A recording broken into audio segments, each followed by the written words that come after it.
Gente, o Brasil tá pegando fogo. O sábado tá um verdadeiro tsunami.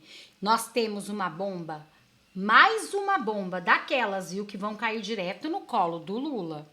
Gente, após Trump colocar tarifas de 50% sobre o Brasil, outro país resolveu fazer o mesmo e aplicou novas tarifas contra o Brasil. Mas segura aí, gente, porque é mais grave, não é isso. O que mais chocou foi que essas novas tarifas vieram justamente de um dos maiores aliados do próprio Lula. É isso mesmo. Um país que é tratado como amigo de Luiz Inácio Lula da Silva do PT. E eu estou falando de qualquer aliado, não. Estou falando daquele aliado que Lula defende com unhas e dentes. Acabou de virar as costas para o Lula. Pois é, gente, e temos mais uma bomba, mas uma bomba daquela que vai explodir, sabe no colo de quem? Do ministro Alexandre de Moraes. Ele acaba de sofrer mais uma denúncia, mas não estou falando de qualquer denúncia não, viu? É uma denúncia internacional, pesada, protocolada em órgão oficial, que pode mudar tudo. E o melhor? Essa denúncia ajuda e muito Donald Trump. E todos os detalhes e destaque dessa notícia você vai ver aqui no nosso editorial. Mas hoje realmente está fervendo Brasília. A Praça dos Três Poderes, então, gente, um verdadeiro alvoroço. E enquanto eu estava preparando esse editorial, acabou de chegar uma notícia fresquinha. Mas uma triste notícia para a direita que eu não posso deixar de trazer para vocês. Um dos maiores aliados de Bolsonaro, e olha que eu não estou falando de qualquer aliado não, eu estou falando de um nome forte, daqueles que bate de frente com o sistema e com a esquerda, e que realmente faz a diferença no nosso Brasil, vocês não vão acreditar o que estão tramando contra esse aliado de Bolsonaro, esse aliado que é peça-chave para 2026 e pode realmente mudar tudo a nosso favor. Acabou de sofrer uma judicialização pesada, mais grave. Essa ação já foi aceita. E eu quero contar todos os detalhes e destaque também dessa notícia para vocês. Mas a cereja do bolo vai vir mesmo na hora que vocês verem o que um aliado de Bolsonaro, diretamente dos Estados Unidos, figurão da política aqui no Brasil, acabou de revelar sobre o ministro Alexandre de Moraes. E eu não estou falando de qualquer aliado, não, e nem de qualquer figura pública aqui da política, não.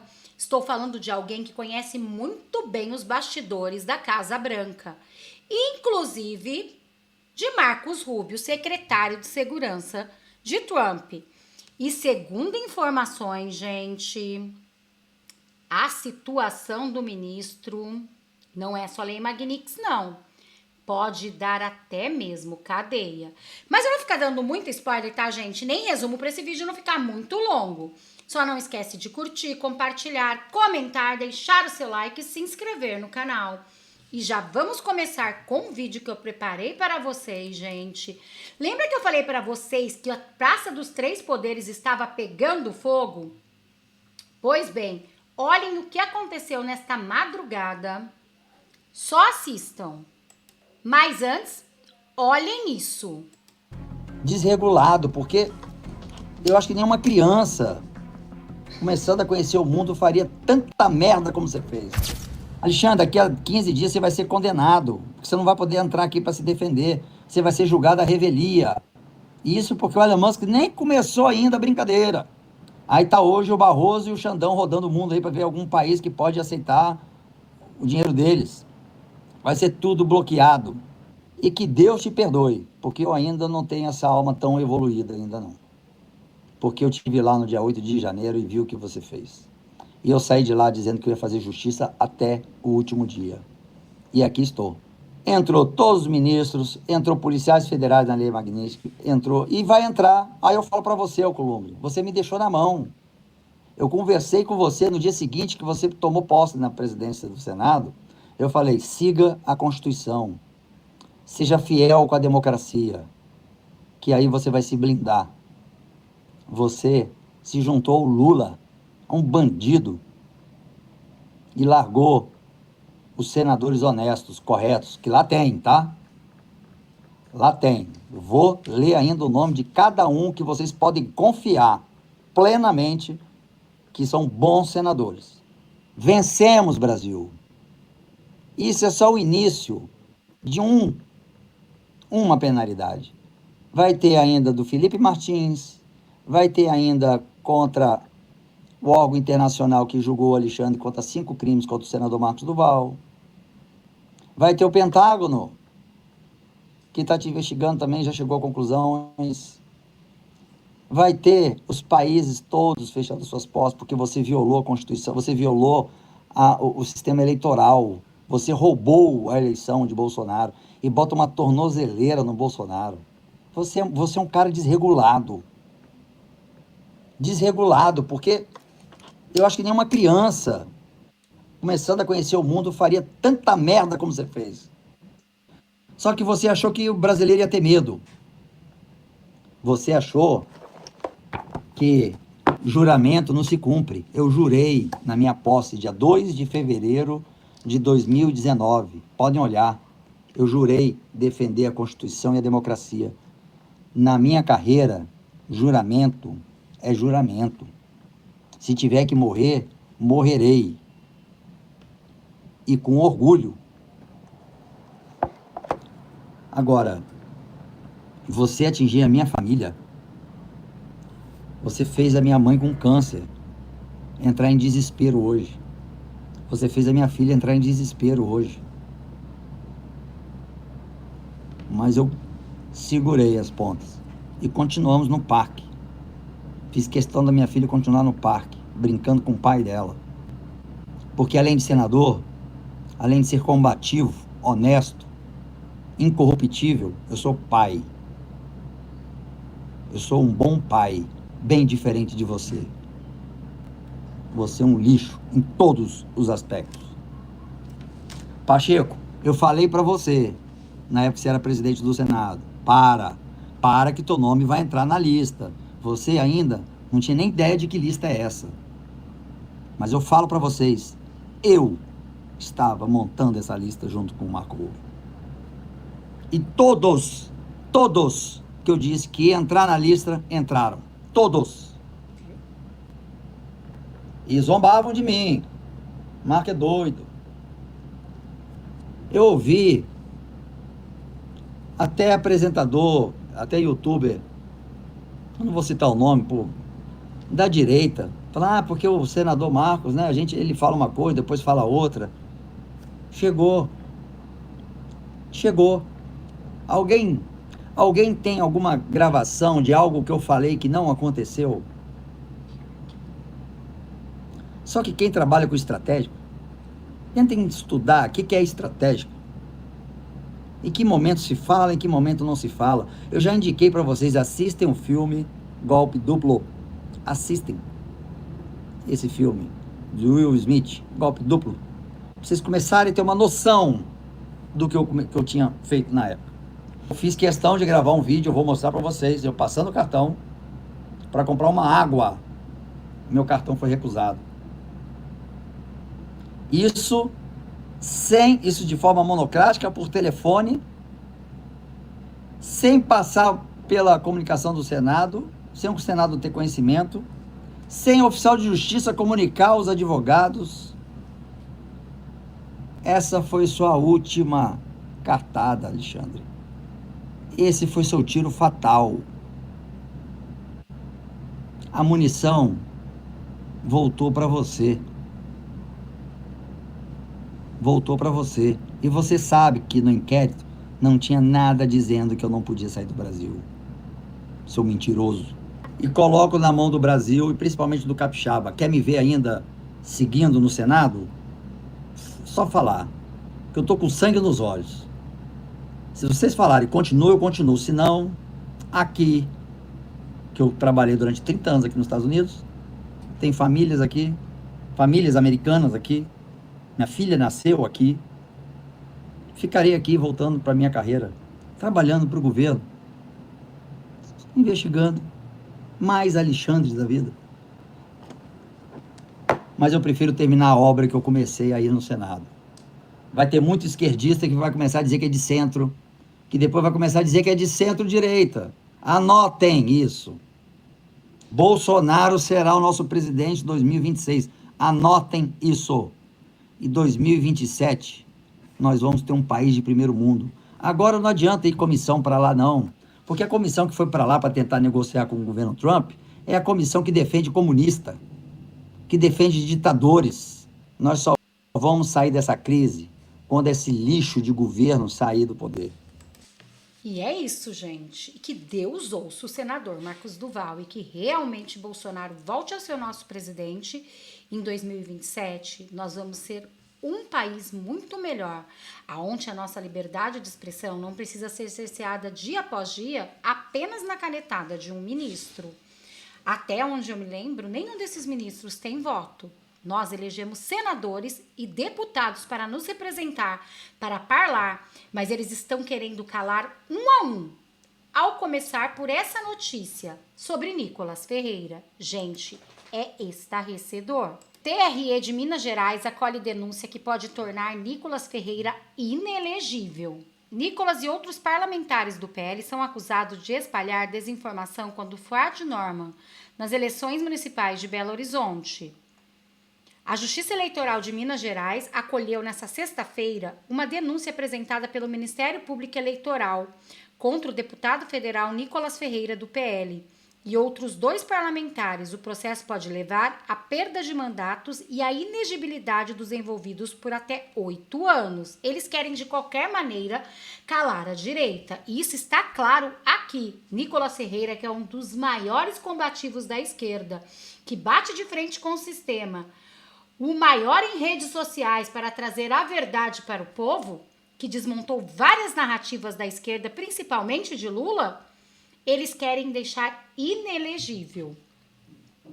Além de Nicolas, foram denunciados o deputado estadual Bruno Engler, do PL, e a deputada estadual delegada Sheila, do PL, e Cláudia Araújo Romualdo, a presidente do PL Mulher em Minas Gerais, e candidata a vice-prefeita na chapa de Engler durante as eleições de 2024.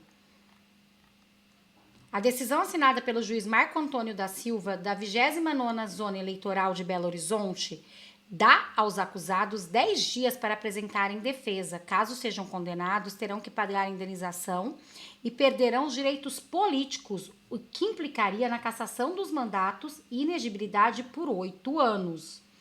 De acordo com o Ministério Público, os 4 usaram as redes sociais para divulgar informações falsas sobre Fuad Norman, do PSD, que buscava a reeleição em Belo Horizonte. As publicações tinham como objetivo prejudicar a imagem do então prefeito e favorecer Bruno Engler, adversário do segundo turno. Norman venceu a disputa, mas faleceu em março deste ano em decorrência de um câncer. Após receber a notícia da denúncia do MP, Nicolas se pronunciou no X. Aspas, estão querendo caçar os meus direitos políticos. Porque fiz rachadinha?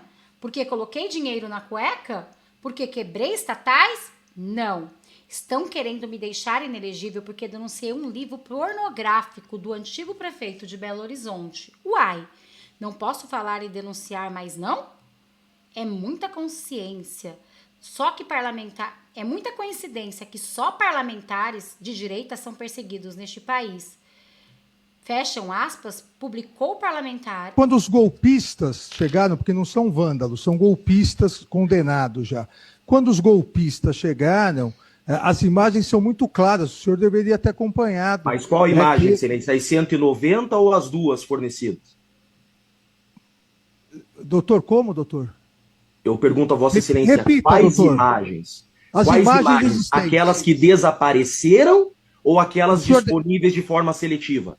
O senhor desapareceu com imagem? Eu não sou autoridade pública, não tenho qualquer responsabilidade sobre a guarda. O senhor está acusando alguém de ter desaparecido? Falei de forma genérica e não cheguei nessa pergunta ainda. Eu já estou oficiando o governador Tarcísio para informar das suas acusações de ontem. O senhor quer que eu informe mais alguma autoridade sobre suas acusações? É que a minha pergunta próxima ao general é quantas câmeras havia à disposição? Encerramos, general. Mas por que fugimos desse algum esclarecimento? Advogado mais deseja fazer alguma questão? A Procuradoria deseja alguma questão? Ministro, pela defesa do coronel Marcelo Câmara, tenho perguntas. Só para esclarecer, o senhor cassou a minha palavra? Por favor, cassei a palavra. Por favor. Olhem isso, gente. Olhem isso. Realmente o bicho está pegando. E agora, vejam, Moraes proíbe instalação de deputados dentro da Praça dos Três Poderes. E olha, o deputado federal Hélio Lopes, do PL do Rio, montou acampamento na Praça dos Três Poderes no fim da tarde de ontem e permaneceu no local por algumas horas. O protesto atraiu apoio de aliados, como o deputado Coronel Crisóstomo, também do PL. Intimado pelo Supremo, o governador do Distrito Federal, Ibanez Rocha, foi pessoalmente, durante a madrugada, comunicar a decisão de Alexandre de Moraes, que determinou a remoção imediata sob risco de prisão por desobediência. Em uma rede social, os parlamentares afirmaram que o ministro impede manifestações pacíficas amparadas pela Constituição e que não aceitarão intimidações ou retaliações institucionais contra um protesto legítimo, silencioso e simbólico. A decisão de Moraes foi tomada no inquérito das fake news, que apura calúnias, injúrias e ameaças contra a segurança do Supremo Tribunal Federal. O ministro Alexandre de Moraes justifica que o exercício dos direitos de reunião e manifestação é reivindicado com um confessado propósito de repetir os ilegais e golpistas acampamentos realizados na frente dos quartéis do Exército para subverter a ordem democrática e inviabilizar o funcionamento das instituições republicanas, em especial o Supremo Tribunal Federal. E afirma que a Praça dos Três Poderes é área de segurança e não será permitido que apoiadores de diversos réus que estão sendo processados e serão julgados no segundo semestre desse ano pelo Supremo organizem novos acampamentos ilegais para coagir os ministros da Corte, na tentativa de obstrução à justiça. Mas o ex-desembargador Sebastião Coelho, nosso futuro senador da República, revoltado, olhem o que ele disse. Alexandre de Moraes, você é o criminoso que está assolando esse país. Criminoso é o que você é. Nós não aguentamos mais essa opressão que está sendo imposta ao nosso país por um único homem. Senador Davi Alcolumbre, onde o senhor está? Senado Federal, os senhores não prometeram representar o povo brasileiro? Que covardia é essa? Que medo é esse de Alexandre de Moraes? Que subserviência é essa? Nós estamos aqui hoje, começando com essa manifestação do deputado Hélio. Dizer aos demais deputados onde os senhores estão. Venham para cá, deputados de Brasília, que vocês que estão aqui, venham para cá. Esse é o momento. Deputado Crisóstomo, Coronel Crisóstomo, que está aqui, deu uma palavra dura lá no plenário da Câmara dos Deputados. Nós estamos aqui num grito de liberdade, para dizer liberdade, abaixa a opressão, chega desse arbítrio que está sendo imposto em nosso país, chega dessa perseguição a Bolsonaro, chega dessa perseguição à sua família, chega dessa perseguição aos parlamentares que levantam a voz. Deus, Senhor, eu clamo a Ti, ó Pai, em nome de Jesus. Faz descer, Senhor, a Tua justiça nessa nação, ó Pai. Faz, Senhor, a Tua mão poderosa. Basta uma palavra Tua, Senhor, para que tudo seja modificado e que nós, povo brasileiro, Senhor, possamos sair às ruas sem medo, colocando a nossa revolta, a nossa indignação por tudo que está acontecendo. E a Ti, ó Pai, nós vamos dar glória, honra e louvor pela vitória que virá. A vitória virá. A vitória virá. E vamos gritar todos em uma só voz. Liberdade! Liberdade! Alexandre de Moraes, você é o criminoso que está assolando esse país. Criminoso é o que você é. Você não é o juiz. Você é o covarde. Criminoso covarde.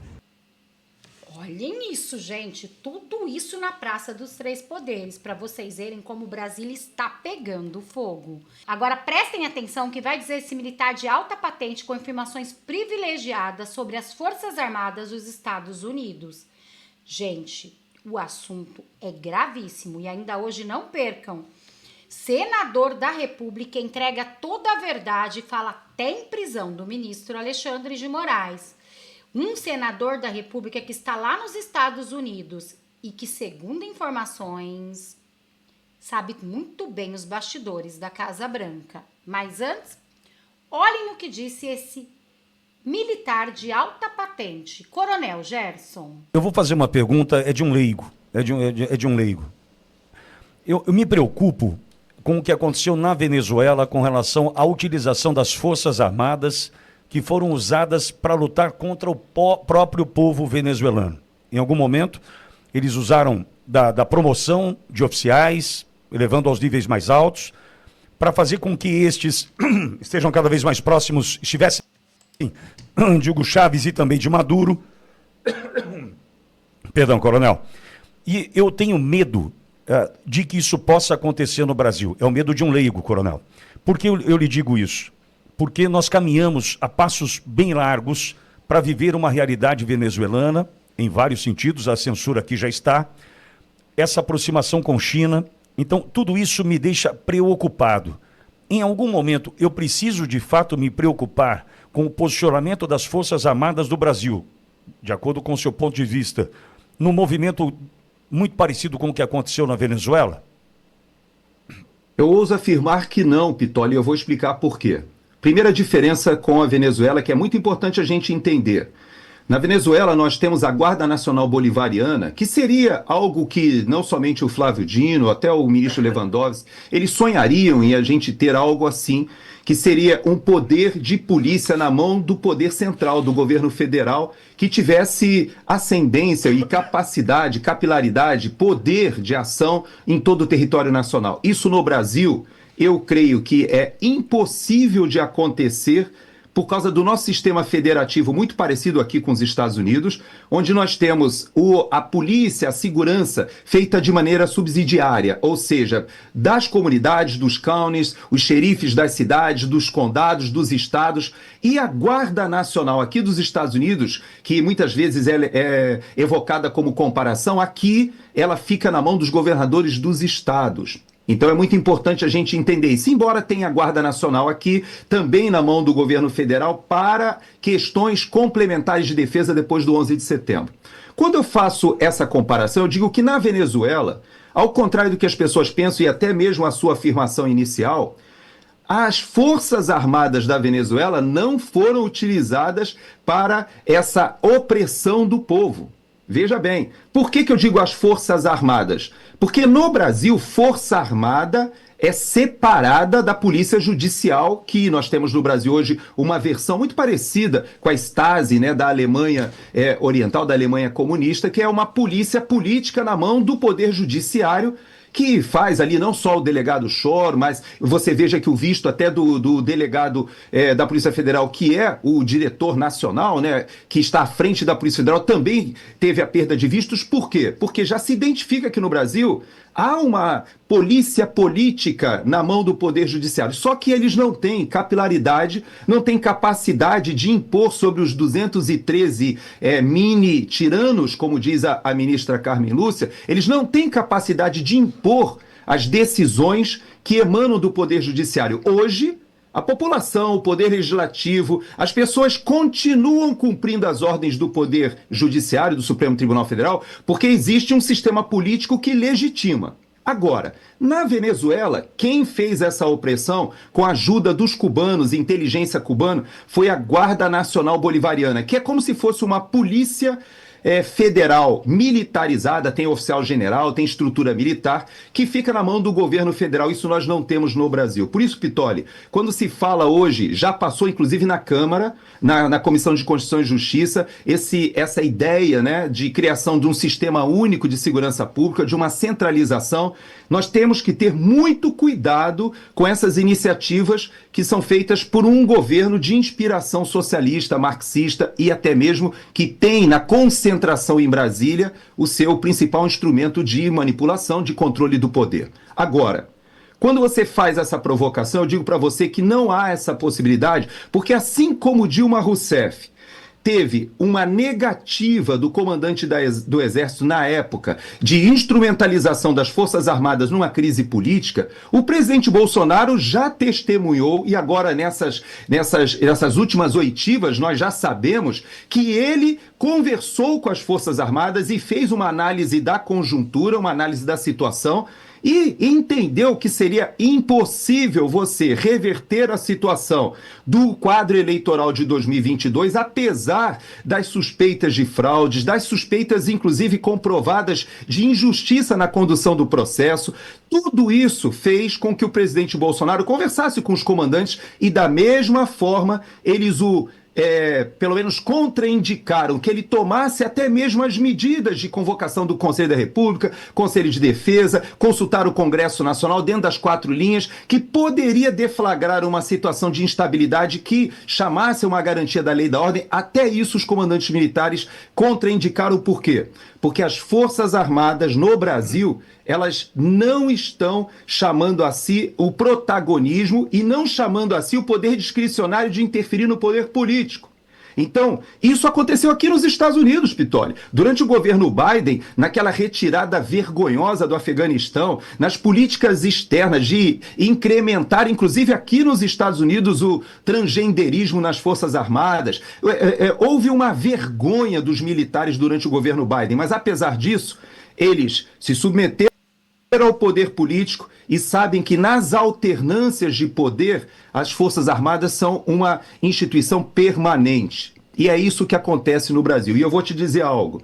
Nós não temos capacidade no Brasil de impor um regime pela força. Ou seja, é o poder político e a elite econômica do país que dão sustentação a essas arbitrariedades, a meia dúzia de delegados da Polícia Federal chegarem na casa de parlamentares, na casa de cidadãos, de empresários, fazerem buscas e apreensões e imporem um regime ditatorial, uma juristocracia que ela é consentida. No Brasil ela não é imposta, ela é consentida.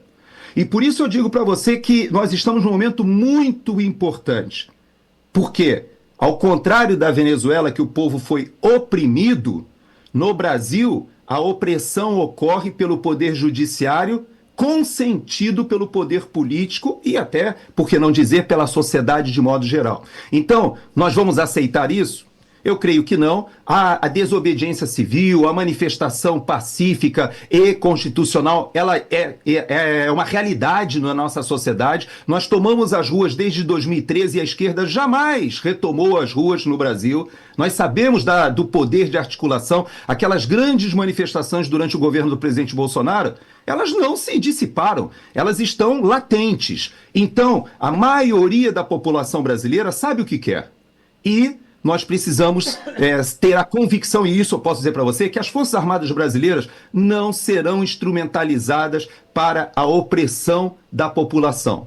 Nós vimos como foi conduzida a questão da greve dos caminhoneiros ali na época do Temer. Você lembra que as Forças Armadas foram conversar, houve diálogo com os caminhoneiros e houve um acordo. Por quê? Porque apesar do desgaste da imagem das Forças Armadas que nós temos hoje, que é atacada pela esquerda, pela direita, as Forças Armadas sabem do seu compromisso histórico, desde a formação, da integração do nosso território, das campanhas de pacificação.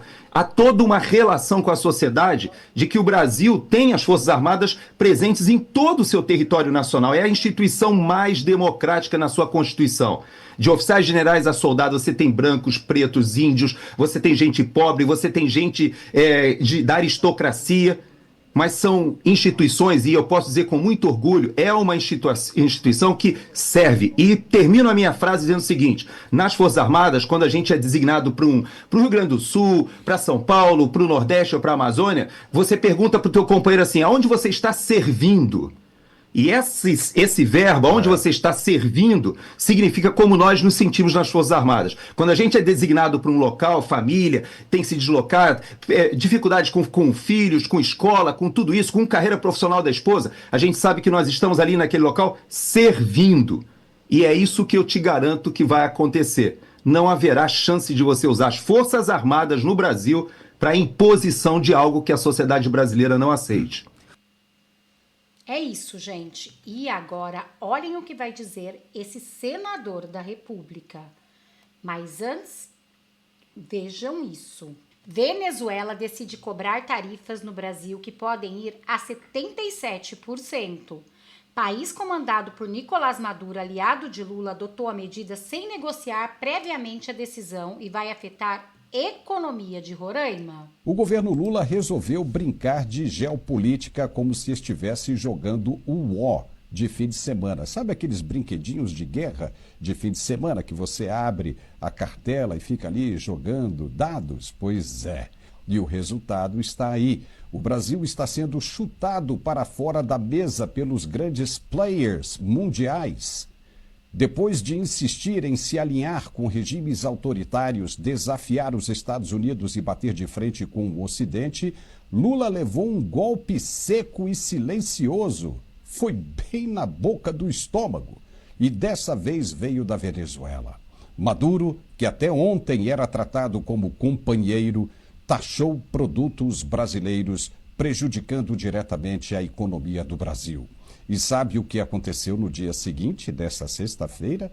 O presidente Donald Trump, com o aval do Congresso americano, autorizou a Chevron a negociar diretamente o petróleo venezuelano. Ou seja, Maduro trocou Lula por quem realmente manda no jogo global. Um movimento frio, calculado e previsível para qualquer analista minimamente sério. Menos para o governo brasileiro, que foi pego de surpresa, sem nenhuma informação da inteligência. O seu serviço brasileiro de inteligência, um vexame completo. Enquanto Lula achava que podia posar de líder do sul global e desafiar as potências ocidentais, foi deixado falando sozinho com o chapéu na mão. Ainda tenta emplacar a velha narrativa de que os Estados Unidos são os vilões e que o Brasil precisa romper com o imperialismo. Mas ninguém engole mais esse discurso mofado. O povo brasileiro admira os Estados Unidos. Sabe que sem comércio, investimento e parceria com os americanos, o Brasil afunda. Literalmente, some do mapa.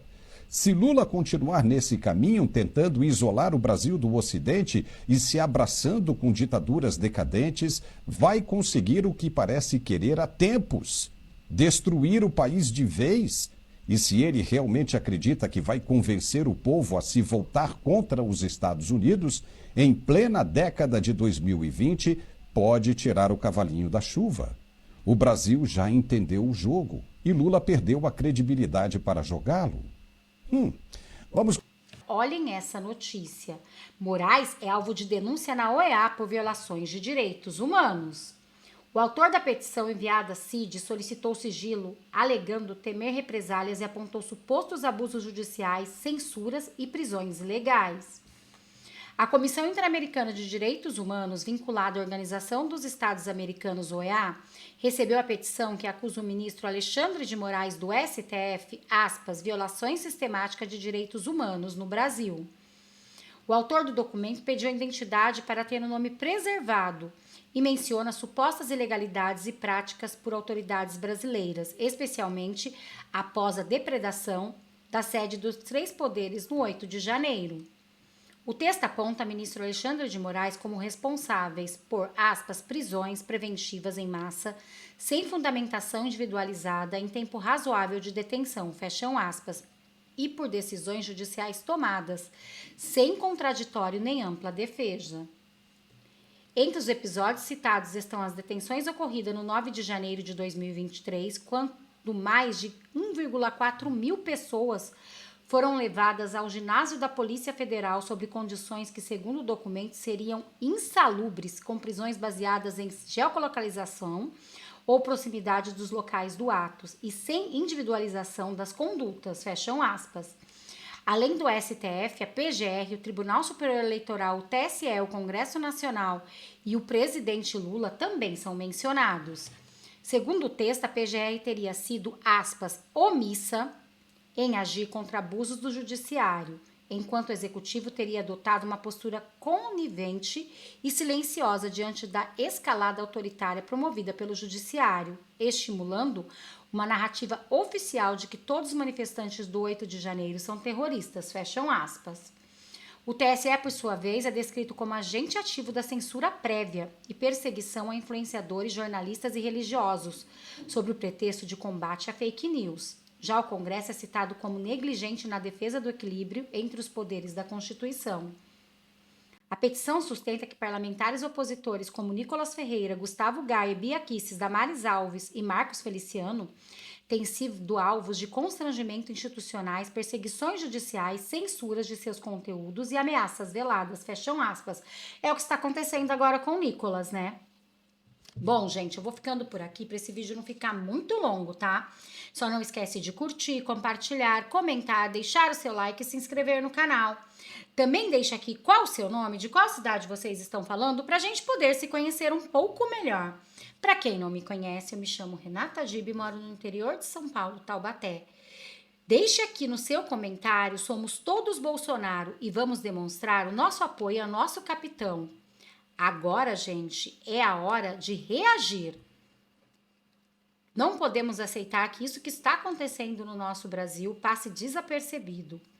Que bom e graças a Deus que tem deputados e senadores corajosos como Nicolas Ferreira, que eles querem tirar do mapa da política, e também como o senador Marcos Duval, que revela toda a verdade sobre o que estamos vivendo. Muito obrigada a todos. Só não esquece de compartilhar e deixar aqui somos todos Bolsonaro. Até nosso próximo vídeo.